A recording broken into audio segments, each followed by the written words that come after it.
June 16th. We apologize, it's been about a month since we've done the last update, so let's pick up now and show you where we're at.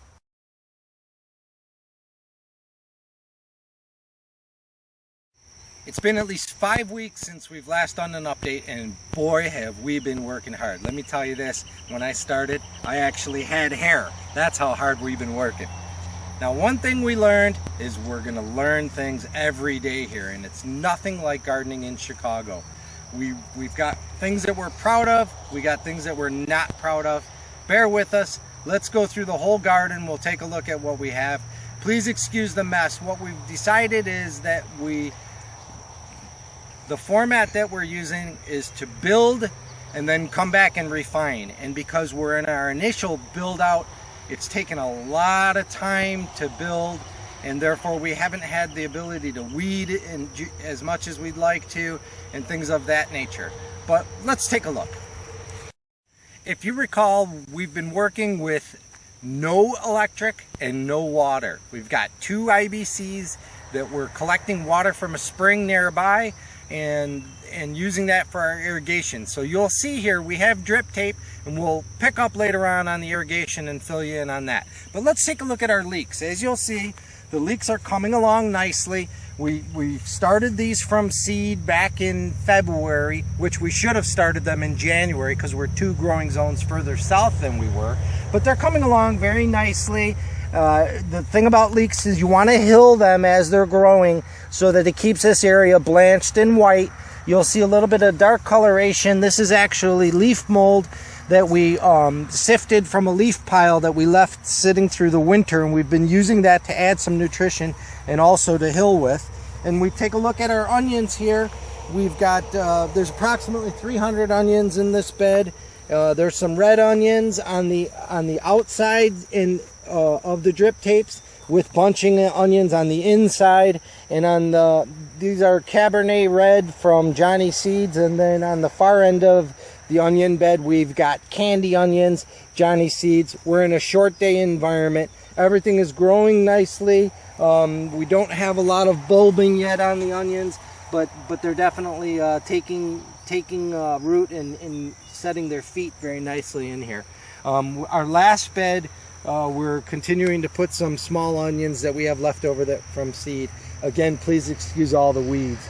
As you see on the far end, we call that our beneficial attractor bed. We've got some comfrey, and then we've planted a lot of sunflowers.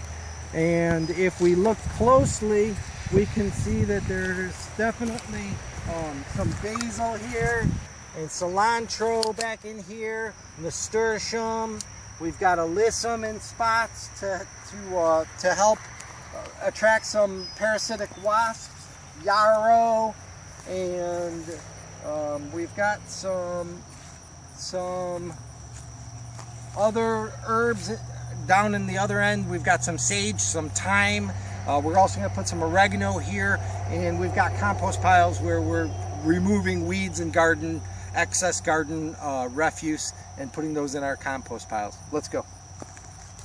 This is the beet bed, Detroit red beets, and we've got the beets on either sides of the drip tape, and you'll notice that we planted some more Blue Lake bush beans down the center. Again, I'm not quite sure if the nitrogen fixing ability of the beans helps to add nutrition to the beets, but we seem to like the way that things grow and paired off. We recently sold some beets to the market. They're coming along nicely. As you can see, here's a nice beet where we've added very little extra nutrition to the soil. We did feed them with fish one time, and then they've been dripped. I'm gonna eat this one for lunch. Yummy. This area we're using as our squash bed.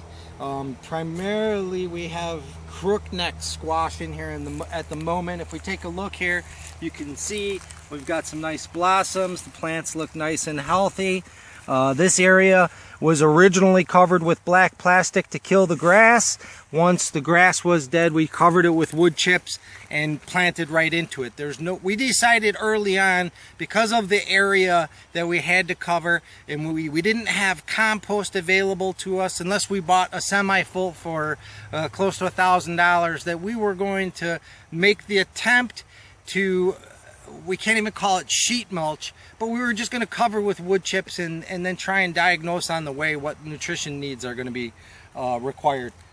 Looks pretty good here now. We got a couple of laggards, but in general the squash are setting their feet nicely. We'll be adding some zucchini. We thought we actually had half zucchini and half crookneck, but it turns out they were mislabeled and they were all crookneck. Definitely one of the benefits of starting your own seeds, but because we're in a transitional period of trying to flesh out the garden, we're having to buy starter plants. If we walk down, sorry, we ran out of battery a couple of days ago when we were filming. Let's pick up where we left off. First, we wanted to show you, look at these squash. They about doubled in size in 3 days. You can see they're just monstrous and they're just filled with fruit. Very healthy looking leaves. It's been hot and dry. Plant very healthy looking. I check it every day for squash bugs underneath the leaves and so forth. So let's take a look at our potatoes real quick. We did another video specifically on the potatoes and beans. Check that out. We followed the back to Eden methodology, just laying the potatoes on the ground, covering them with wood chips. But here we have this bed here had about 4 inches of wood chips on it. It's just over a month. We just laid the potatoes on the ground and put the wood chips. We cut slits all the way down the bed and we planted the Blue Lake bush beans. They're flowering right now. Everything is looking very healthy over here. When we pull weeds, we just pull them out, throw them on the bed, mulch it.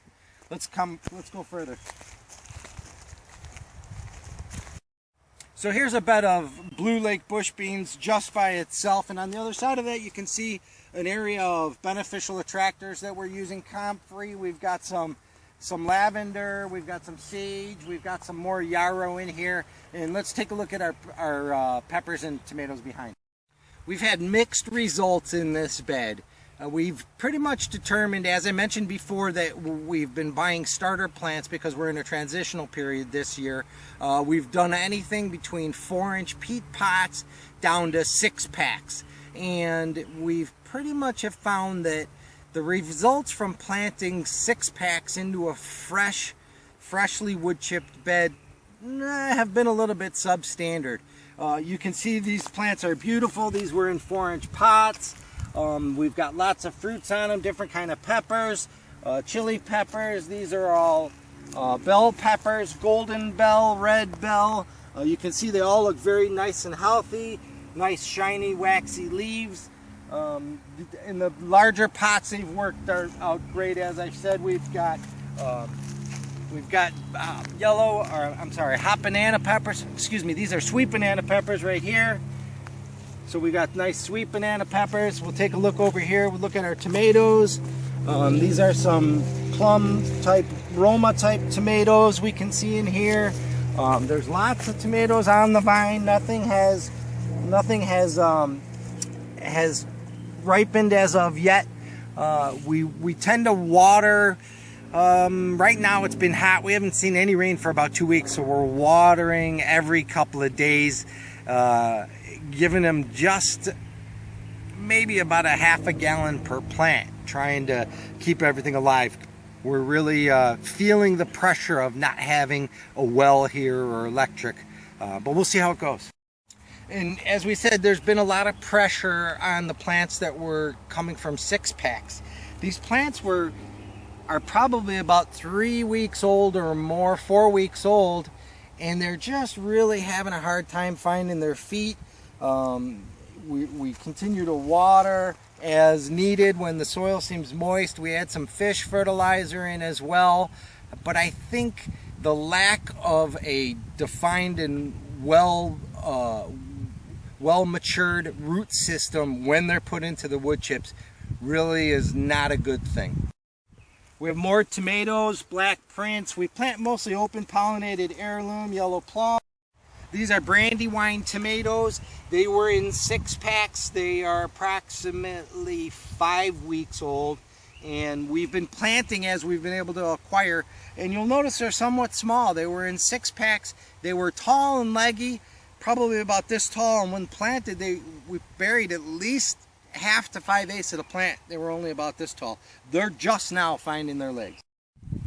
So this bed is going to be a melon patch. We're in the middle of June. We're, again, pretty late putting it in, but we just got the wood chips. We just covered this on Friday. Today is Monday, and we planted 6 crimson sweet watermelon in here to see how it is. This bed's 110 feet long by about 25 feet wide to give you the perspective of the size. Again, the lifeblood of the things that we're doing here, those wood chips, cover that ground. Thought we'd finish up real quick showing you kind of our loading area here. We got really lucky. We hooked up with the county and the electrical division when they're trimming around the power lines. All of the wood chips, they're bringing them to us. We're lucky. When they're in this side of the county, not on the other side, because we're about 8 miles outside of city limits here. And you can see we have a big pile of wood chips. This is what we've done. We've spread them out. This is what we're using. So look at backtoedenfilm.com if you're interested in this style of growing. As you know, on the property we do have open topsoil beds, we have longer duration wood chip beds, hugel culture that we're working on. That bed's not planted out yet. We're starting to work on building the second one, and we're going to bring all of this information to you. So if you have not subscribed, give us a thumbs up, subscribe below, tell your friends. Come along, watch us on our journey here of utilizing all of the different types of growing methodology, and let's have fun. If you haven't done so yet, give us a thumbs up, subscribe below, tell your friends, stay tuned, and we're going to show you exactly what we're doing here.